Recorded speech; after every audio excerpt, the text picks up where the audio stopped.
But it doesn't matter how good the teaching is inside a school. It's also got to be embedded inside the sort of the school's organisation, the sort of the capacity of the school as well. And we'll be sort of doing some work together as groups on the use of data, the most effective forms of staff development, how we network and collaborate together, how we try and use the best knowledge available to help and support our work and so on. So as we sort of move forward as a group of schools and as learning leaders and groups of principals and school improvement teams, this will be the sort of the curriculum for the work that we are doing. Because I'm absolutely convinced that if that is our goal, then the only way we're going to achieve that is through sort of enhancing the classroom practice in our schools. But that has to be embedded in a strong sort of organisational capacity as well. And in the examples that we're going to be looking at in a few minutes' time, I think it's very clear that the sort of the strength of the school in terms of its organisational design is absolutely fundamental to delivering delivering on that. So that's the sort of the broad framework that we'll be using, and we are now developing a whole series of materials in each of these areas. We're developing a website where we'll be taking the best of practice from schools in the first phase, the best of practice from your schools, and sort of sharing them around so we can learn from each other. And as I say, that sort of this framework we will continue to populate and refine as we continue sort of to work together. Two more slides about our sort of way of working and the sort of the basic sort of approach to school improvement that we're taking. One is about how it works inside the school, and the second one is about how we sort of collaborate together as groups of schools. I've spent a lot of time over the last sort of 5 years looking at schools, working with schools through the process of sort of transformation. And it seems to me, in sort of broad and general terms, there seem to be sort of 4 things that a school that's really transformed actually does. And I've got them on the screen there, and I think they operate in a sort of a sequence. The first is the phrase I'm using there is the journey of school improvement. The school improvement is not an event. It doesn't happen on the 1st of September or whenever. It's not a blueprint to be slavishly followed.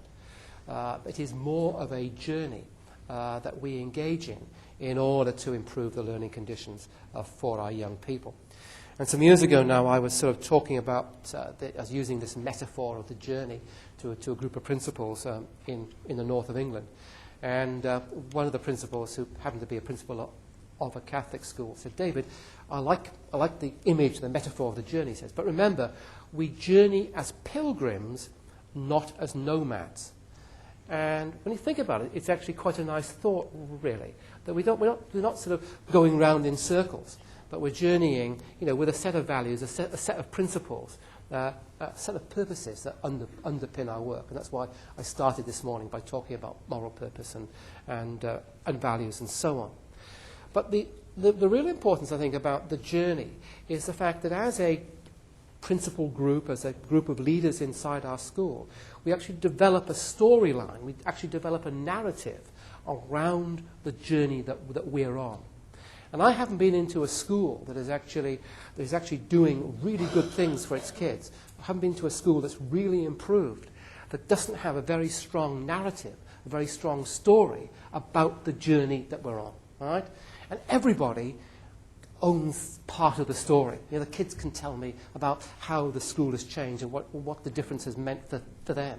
Of course, normally it's the principal and the principal team that sort of have the most rounded narrative.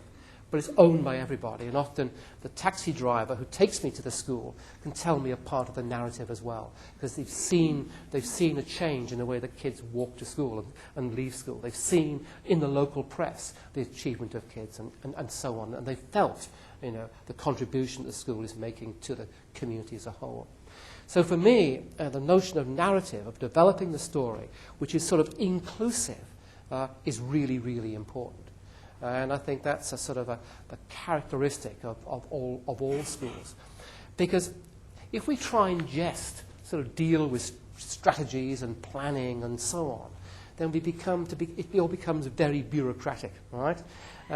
If we have a notion of a narrative which actually links the strategies together, then that, I think, becomes an easier way of making progress, an easy way of translating the vision we have for the school into practical reality. So I would ask you to think about the notion of narrative if you haven't done already. But of course the narrative has to be underpinned by a strategic approach, and some of the work we'll be doing on leadership later on will sort of really emphasize the importance of strategy in trying to actually organize everything in a way that has meaning and purpose for student learning. And we'll be saying a bit more about the strategic approach right at the end of the session before lunch this morning. But unless we also engage in professional learning, then we're not going to make any progress. And one of the key sort of activities that you will be involved in organizing is creating more effective opportunities for professional learning inside your schools.